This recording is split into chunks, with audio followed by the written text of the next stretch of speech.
And everybody else has a bounce in their step. Look at Gary Kubiak, the 52-year-old head coach. He has both hands to the sides of his head while everybody else heads for the locker room. They're up 21-3 at this point. In retrospect, you could tell he was in distress at that point. Now as he tries to leave the field, he's going to collapse, go to his knees. For some period of time, a few minutes, he was flat on his back. Eventually he sat up, and then they wheeled him off on a gurney. He was taken by ambulance to the hospital. What we have been told is that he did not have a heart attack. Beyond that, we don't have particulars. Perhaps we can learn more. Michelle Tafoya is now with Rick Smith, the general manager of the Texans. Michelle?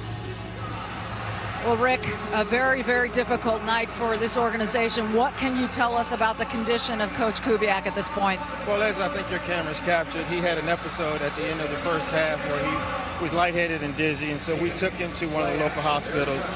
He's been evaluated by a number of specialists. He is awake, he's coherent, and he's talking, and so we're just trying to get some information about how, what his condition is. What were you told about what happened down here? Well, that he was lightheaded and dizzy, and he went to a knee.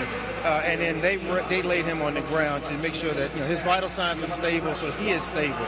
And so that's basically what happened. And for precautionary reasons, of course, we wanted to get him to the hospital to get him evaluated. So knowing what you know right now and based on that information, how does the organization move forward?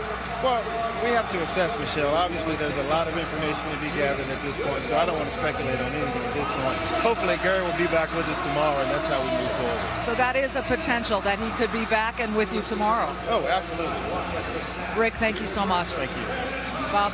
All right, Michelle, thanks very much. Based on all the concern, which was understandably felt while he was lying there on the field, we'd have to say that this is a very favorable report, all things considered, that we just heard from Rick Smith. Let's bring in Tony Dungy right now. Tony, on any other night, we'd be talking about Case Keenum, who had a great first half, and Andrew Luck, who had a great second half. But the biggest story was obviously Gary Kubiak leaving the Texans at halftime. What effect would you say that had on the team in the second half? Well, two major effects, Bob. Number one, Gary Kubiak, in addition to being the head coach, is the play caller on offense. And you could see that their rhythm was not the same in the second half, obviously had an impact that way, but also intangibly.